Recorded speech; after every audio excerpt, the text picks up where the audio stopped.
Hello everyone, I am Wiz and welcome back to another Picture Worlds video. And today we're gonna be doing fishing. As you can see, nandito ako sa Pixel Station and we're gonna be viewing the 4 things here. You can head to this guide to know the basics of fishing. He'll be talking about some things and it's up to you if you're gonna read it or not. To find the fishing option, you need to go to the shop and go to item packs. You'll see fishing. Once you click that, you'll see some lures and rods. You'll see a bamboo rod, fiberglass rod, carbon fiber, and titanium, and some other fishing special items. First, we'll go to the fisherman's fashion stand. Sa loob na to, there are some fishing gears you can wear.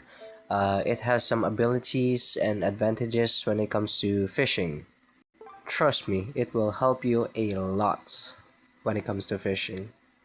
As you can see, there are some requirements, some ingredients we need to craft the item. We'll be talking about that later on. So now we'll head to the fishmonger. Dito tayo makapagbenta ng mga fishes na nakuha natin. Makikita mo dito kung ilang amount of gems ang makukuha natin sa bawat fish and its quantity. So now we'll head to the tournaments and world record stand. Dito makikita yung mga world record ng mga players kung gaano kalaki ang mga fish na nakuha nila. And sa tournaments, coming soon pa siya. So we have to wait for that pa. And for the rod upgrade, we'll be talking about that later. Now, I'm gonna teach you how to fish. So first, equip your bamboo rod. So I'm using the basic rod for now, just to show you the beginner rod. So paano makakuha ng lure? Pumunta tayo ng shop and then again, fishing option. Makikita mo yung lure pack. So ang bibili ko muna is yung 100 gem lure pack para ipakita sa inyo. So pag binili nyo yan, isang lure lang yung makakuha nyo. So, kapag yung 500 naman, you'll get 5 lures, different lures. Merong parehas naman, pero hindi. So, ayan, makakuha nyo yan. So, let's start. Punta tayo sa inventory. Then, pipili tayo ng isang lure. So, I'm gonna use worm bait. And may makikita kayong hook sa ilalim. So, pindutin nyo lang yon. Then, ayan, mag-aantay na lang tayo na may lumabas na green sa itaas natin or sa hook button sa bottom right.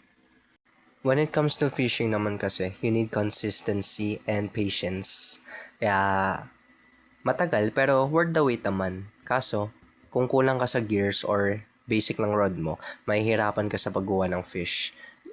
Ayan, may lumabas na. Pipindutin natin yung hook sa bottom right. Then, yung arrow, yung left and right arrows. Ayan, ang bilis ng fish natin. So, we're gonna try again. So, kapag nagfi-fish ka na, makikita niyo yung left and right button sa bottom left. You can use that to keep the fish inside the bracket ba or circle? Para may makikita kayong circle sa itaas. Kailangan nasa loob yung fish na yon, bawal lumabas. Once na mapuno yung bar, pwede mo na siyang i-hook. Let's try again. Ayan, mabagal na yung fish natin. Kailangan lang natin ilagay sa loob yung fish. Bawal lumagpas. Ayan na, na-hook na natin. And we got a herring, our first small fish. So yeah, ulitin natin.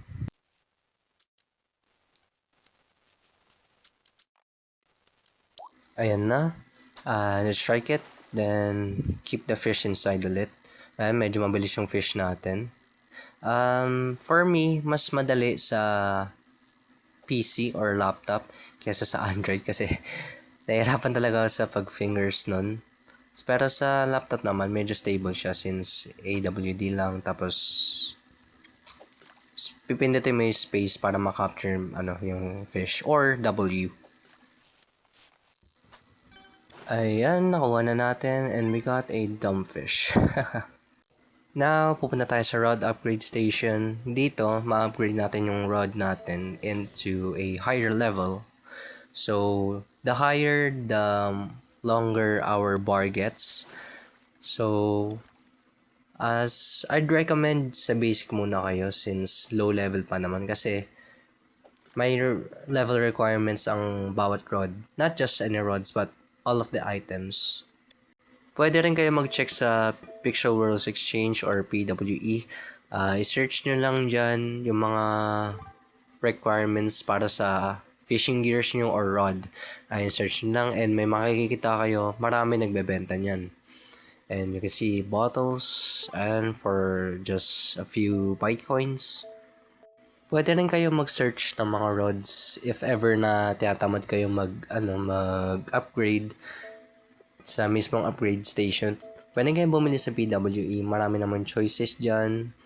And ayun, may makikita kayong mga nakalock. So pag pinitin nyo yung rod, pinutin nyo, then may makikita kayong info sa gilid niya.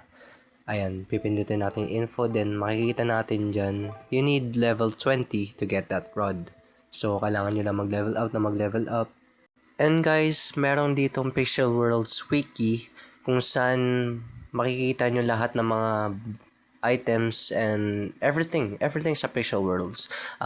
Outfits, blocks, props, fishing rods, lures, anything. All the information about Pixel Worlds. Pwede nyo i-search sa Google and then check it yourself. So, dito na nagtatapos ang ating video. Sana makatulong sa inyo. I'll be posting more contents. Just make sure you subscribe sa YouTube ko. Follow my TikTok. Heart all my vids. And that is all. Thank you for watching. And I'll see you in the next video. Bye-bye!